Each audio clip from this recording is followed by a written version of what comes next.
You are 19 years old. You are a sophomore at a small university. The buildings are old. The ivy on them is real. Most days you feel like you do not belong here. Your father drove a delivery truck for 30 years.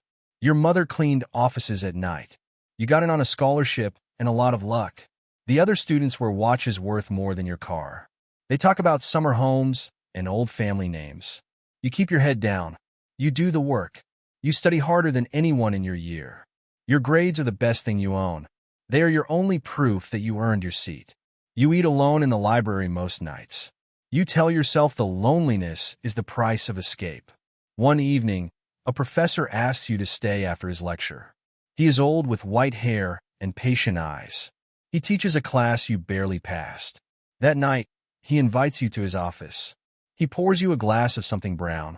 His office is full of books in languages you cannot read. A small brass eye sits on his desk like a paperweight. You have never tasted anything like it. He asks you questions that have nothing to do with grades. What do you actually believe in? Who do you want to become? Do you think the world is fair? You answer honestly because you are too tired to perform. He listens to every word. He nods slowly and never interrupts. Then he tells you that you have been noticed. You ask him what that means. He only smiles. He slides a small card across the desk. There is no name on it. There is no address you recognize. There is only a symbol pressed into the paper. A single eye inside a triangle inside a circle. He tells you to come to an address on Thursday at midnight. He tells you to come alone. He tells you to tell no one.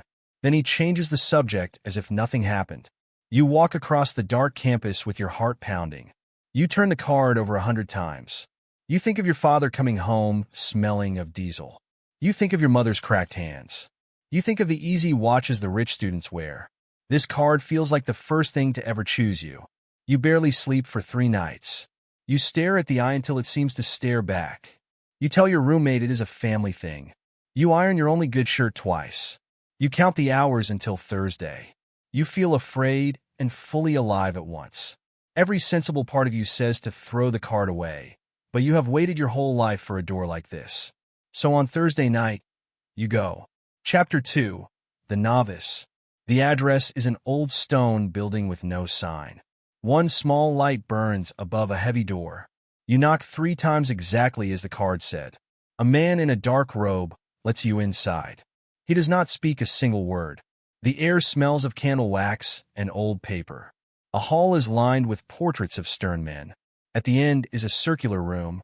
12 robed figures sit around its edge. The professor is among them. He does not greet you in here. He is someone else entirely. A voice asks if you came of your own free will. You say yes. The voice asks if you can keep a secret for life. You say yes again. You have no real idea what you are agreeing to. They place a blindfold over your eyes. They lead you forward in total darkness. You repeat words you are told to repeat. You promise loyalty to faces you cannot see. A blade rests lightly against your bare chest. A voice tells you what your silence is worth. When the blindfold comes off, they call you brother. You are a novice now. You are the lowest rung of the order. Slowly you learn what it is. The society has existed for 200 years. It has no name you may speak aloud. You learn its grips, its passwords, its silent signs. You memorize every symbol carved into the walls. You attend meetings twice a month, always at midnight. You sit at the back and say nothing. You clean the hall after the elders leave. You polish the brass until it shines. You stack the chairs and sweep the floor. You arrive early and leave last. You memorize where every man sits. You learn who holds power and who only pretends. You learn to read a room before you enter it. You watch a raised eyebrow in a long debate. You begin to copy how the older men move. You speak less and observe far more. One night, a brother tests you with a careless secret. He drops a name and watches your face. You give him nothing. You say nothing afterward. A week later, he nods at you. You realize you passed a test you never saw. You crave that nod more than sleep. You begin to dress like the brothers. You begin to think like them too. The old you grows quieter every week. You're not sure you would recognize him now. You are not sure you would want to. A friend asks where you go on Thursdays. You lie smoothly, and it frightens you how easy it is. The world is run by rooms you were never meant to enter. You have just stepped into one. Chapter 3. The Brother. 2 years pass while you finish your trials. You are raised to full membership at dawn. The room is lit by candles. Your hands will not stop shaking. You graduate from the university that same spring. The professor shakes your hand in daylight at last. He tells you the real work begins now. Within weeks, he gets you a job at a law firm. You never applied for it. You never heard the firm was hiring. A senior partner there wears your ring. You understand that the order takes care of its own. You are 23. Your career is already moving fast. You attend a city lodge now, larger and richer. There are bankers here, judges, men who own newspapers. They treat you like a younger brother meant to rise. An older brother takes you to lunch each week. He teaches you which forks to use and which men to flatter. He is grooming you, and you both know it. You let him because the lessons work. Membership is a quiet kind of currency. A handshake opens a door money could not. A whispered word ends a problem before it starts. You meet a young woman at a charity gala the order hosts. Her father turns out to be a member too. You did not know that when you met her. Later you wonder if the meeting was an accident. You decide it does not matter because you love her. She is sharp, warm, and kind. She sees through everyone but you. You marry her within the year. Your parents sit stiffly at a wedding they could never afford. Your mother cries and feels small. Your father wears a borrowed suit. He keeps asking who paid for the flowers. You tell him a friend got a deal. At the firm, your cases keep getting easier. Witnesses change their stories. Opponents settle before trial. You tell yourself you are simply good at your job. Deep down, you know the order clears your path. You win a case that should have been impossible. The other lawyer simply stops returning calls. You never ask why. You send money home every month. Your father asks where it all comes from. You tell him you got a raise. That is true, but not the whole truth. The whole truth lives in a building with no sign. You attend every meeting now. You vote on small matters. You learn names that are never written down. You are loyal, useful, and climbing. Chapter 4. The Warden. You are 29 now. You have proven yourself many times over. The lodge elects you to your first office. You become a warden, keeper of the meeting's order. You guard the door during the rituals. You instruct the new novices. You stand where the robed man once stood. You let frightened young people in. You see your own past in their shaking hands. Your daughter is born this same year. You hold her while your wife sleeps. Something cracks open inside your chest. You name her after your mother. You promise to protect her from everything. You do not yet see the irony in that. For the first time, you wonder what you are raising her into. But the doubt is small. You lock it away. As warden, you learn how the society truly works. It is not only rituals and dinners. It is favors, debts, and quiet arrangements. A brother needs a permit approved. A phone call is made. It is approved within a day. A brother's son is arrested. The charges quietly disappear. A rival finds his business audited and ruined. No one ever admits it. The order leaves no fingerprints. You begin carrying messages between the elders. You learn to say things that do not sound like what they are. You hold secrets that could destroy powerful men. That trust is your protection and your prison. You memorize secrets you wish you could forget. The more you know, the less free you become. You learn which judges owe the order favors. You learn which reporters will bury a story. You become the man who calls people at night. You are good at it and it frightens you. You watch a rival brother fall from favor.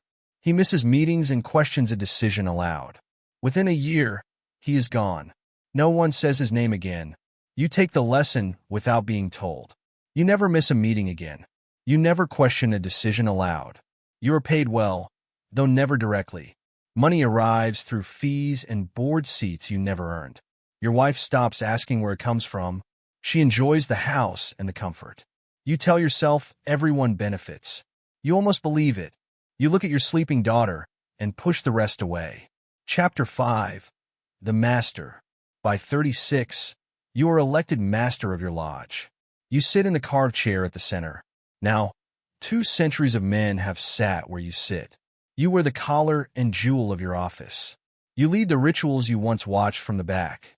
You decide who is admitted and who is turned away. You hold the gavel, and the room obeys. Your daughter is 7 now. She is curious about everything. She finds your heavy ring one morning. She asks what the strange I means. You tell her it is just a club for old men. She does not believe you even at 7. She is clever, far cleverer than you were. That cleverness frightens you a little. You wonder what she will figure out one day. As master, you control the lodge's money and decisions. You manage the city's most powerful families. You sit at dinners where deals are settled over brandy. A councilman wants the votes you can deliver. A developer wants permits you can make appear. You ask for things that are never written down. Real power is never loud. Real power is a private number and a favor owed. You begin to see how the order shapes a city. A mayor is chosen years before the public votes. A scandal is held in reserve for the right moment. A young man is groomed for office without knowing who guides him. You decide futures over dessert. You handle problems when brothers go astray. A member talks too freely at a party. You visit him and remind him of his oath. He apologizes, and the matter ends. You never threaten him. You do not need to. The threat is understood by everyone with a ring. Your daughter asks why you are never home for dinner. You promise her things you will not keep. You miss her school play for an emergency meeting. Nothing at the meeting was urgent. The order only wanted to see if you would come. You came, and you hate yourself for it. You also feel the quiet thrill of belonging. You are 2 men now. One is a father who keeps failing. The other is a master who never does. You no longer know which one is real. The professor who recruited you is very old now. He attends one last meeting and watches you lead. He tells you that you have surpassed him. There are tears in his patient old eyes. He dies a month later. At his funeral, 30 men make the same silent sign. You realize the order buried him, not his family. You wonder briefly who will bury you. At 44, your reputation rises above the lodge. The Grand Chapter calls you upward. You now oversee dozens of lodges across several states. You are an officer who travels constantly. You no longer sit in one room. You inspect many. The local masters bow to you. You correct their rituals. You review their finances. You settle feuds between chapters decades old. The order is far larger than you imagined. It has roots in banks, courts, and state houses. It funds scholarships for the right young people. It quietly ruins those who cross it. You see the whole machine from above. It is not evil exactly. It is power protecting itself generation after generation. You meet officers who have served for 40 years. They speak of decades like other men speak of weekends. The order does not measure time in years. It measures time in dynasties. You meet a man whose grandfather sat on the council. He speaks of the order as a family business. You realize that is exactly what it is. You begin to think the same way. You plan moves that pay off in a decade. You stop expecting to see your work finished. This is how the order survives. This is also how it swallows you whole. You travel through 6 states in a month. You forget which hotel room you sleep in.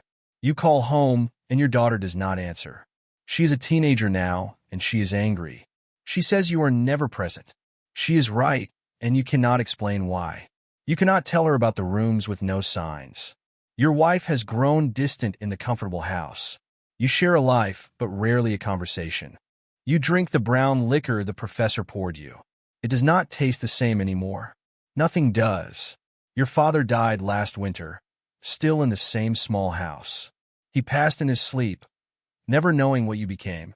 You stood at his grave in a coat worth more than his car. You felt like a stranger over your own blood.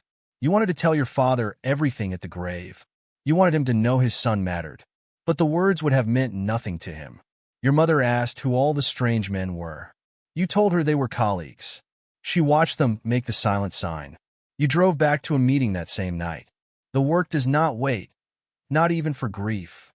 You are learning the true price of the climb. Chapter 7. The Inner Council. At 52, you are summoned somewhere you did not know existed. There is a council above the Grand Chapter. 12 men guide the entire order in secret. They have watched you for 30 years. They offer you an empty seat. You accept before they finish asking.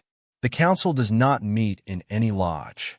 It meets in private estates and locked libraries.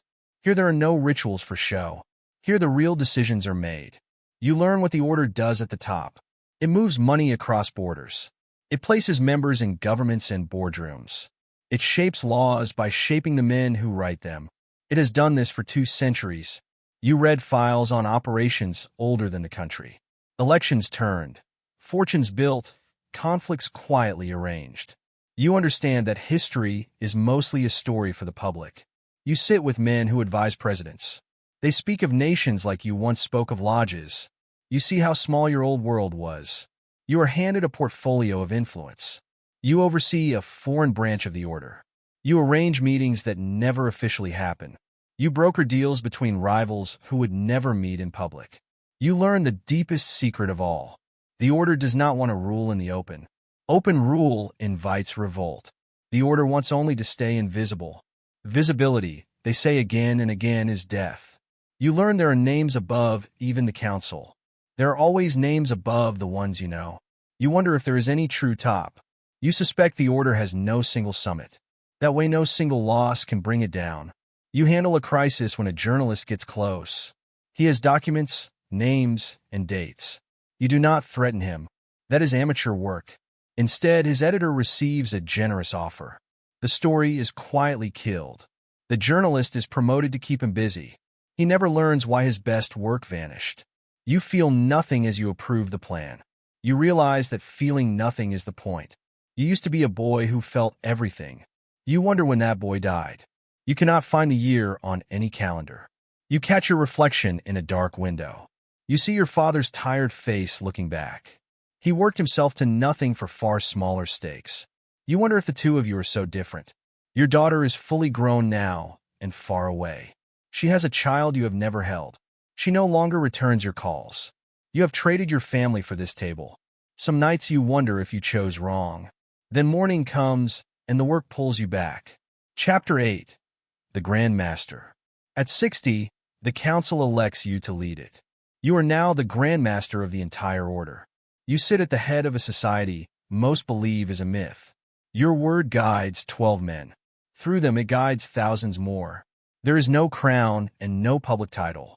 The only mark of your rank is that everyone obeys. You command a network older than any government.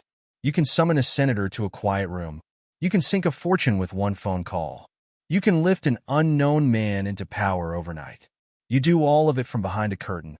Your name appears in no record anywhere. You manage the order's vast hidden wealth. You decide which causes it funds and which it crushes. You decide which seekers are recruited and which are passed over. You sign nothing, yet you decide everything. You meet the Grand Masters of other orders in secret. The world holds many such societies. They compete, cooperate, and carve up influence. There has been no open conflict between them in a century. The struggles happen in markets, courts, and elections. The public sees politics. The orders see chessboards. You learn the rules they all agreed to long ago. Stay hidden, stay patient, and never show the public the board. You have spent your life enforcing those 3 rules. You move one piece, and a government changes hands. You move another, and a law is rewritten. No one traces it back to you. You hold more power than presidents you have never met. And still you go home to an empty stone house. You eat a dinner the cook leaves behind. You sit at a long table built for 20. You are the only one who ever sits there. Your wife passed away 2 years ago. You were abroad and could not return in time. You buried her among men who wore the ring. You keep her chair exactly where it was. You cannot bring yourself to move it. You talk to the empty chair sometimes. You tell it about your day. The silence that answers is the closest thing you have to company. Your daughter did not come to the funeral. She sent one line saying she was sorry, but not for you. You have read it more times than you can count. You think of what your father would say to all this. He drove a truck and slept beside his wife. He never held more power than his delivery route, but he was never once alone. You have ruled the world and lost your own. At 69, you step back from daily command. You do not retire. No one truly retires from this. You become something rarer than a grandmaster. You become an architect of the order's future. You shape its course for the next century. You no longer manage daily operations. You design rules others will follow after you are gone. You rewrite the rituals to bind future generations tighter. You decide how the order survives the coming age. You plan how it hides from cameras and the internet. The world is harder to control now. Secrets leak in ways they never did. You build new layers of secrecy inside the old. You create cells that do not know each other exist. You ensure no single leak can expose the whole. You think like a man building a cathedral. You will never see it finished. You think of all the masters who came before you. Each built a little more of the same endless cathedral. None of them ever saw the spire. Neither will you. You write rituals that will be spoken after you are dust. You hide instructions inside symbols only the future will read. You think of the men who built the order before you. Their names in a book almost no one opens. You will be such a name soon. You wonder if anyone will remember you as a man. Probably not. And that is how the order wants it. You meet only with the eldest members now. You speak in symbols decades in the making. Slowly you realize you have become the professor. You are the old man with patient eyes. You are the one with a card to give. You begin to look for a seeker of your own. You watch a young scholarship student. She is poor, brilliant, and hungry just as you were. She eats alone in the library every night. You feel the ancient pull of the cycle. You think for one long moment about walking away. You think about letting her keep her ordinary life. Then you remember that someone gave you the card too. You remember how badly you wanted to be chosen. You reach for a small blank card anyway. Your hand does not shake the way the professor's never did. You understand him completely now. You forgive him, and you envy him. Your daughter is 50 now. You have not spoken in years. Your grandchild is grown and does not know your face. You have outlived nearly everyone who knew your real name. You sit in a library full of secrets and silence. You have shaped the order that shaped you, and now you have nothing left to shape. Chapter 10. The Unseen. You are 80 years old now. You no longer attend the meetings. You no longer need to. The order moves the way you designed it without you. You are a name whispered by men who never met you. You are a living legend inside a society that does not exist. Young members are told stories about the architect. They do not know the stories are about a man still breathing. You live alone in a stone house far from the city. Its walls hold 2 centuries of secrets. And now they hold yours. You wake at 3 o'clock in the morning and cannot sleep. You walk the cold halls and look at portraits of dead men. You knew some of them. You buried some of them. You are the last one who remembers what they truly were. When you die, even that memory will go. There will be no funeral the public reads about. There will be no name carved into any public stone. You think of your daughter, 50 now, and a stranger to you. You wrote her a letter once, years ago, and never sent it. It still sits in a drawer, sealed and unread. On the worst nights, you take it out and hold it. You never open it because then it would be over. As long as it stays sealed, the conversation is not yet finished. You tell yourself you will send it tomorrow. You have told yourself that for 11 years. The grandchild you never met is grown now. Somewhere a piece of you is living a life you cannot see. That single piece is the only part the order never took. You think about the boy who got in on a scholarship and luck. He believed a single door could change his whole life. He was right, though not in the way he hoped. You think of the professor, the brown drink, and the card with the eye. You wonder if that old man felt this hollow at the end. The order gave you everything it promised. It gave you power, comfort, knowledge, and a seat above the world. It quietly took everything else in exchange. Your wife is gone. Your father died never knowing his own son. Your daughter sends nothing now, not even sorrow.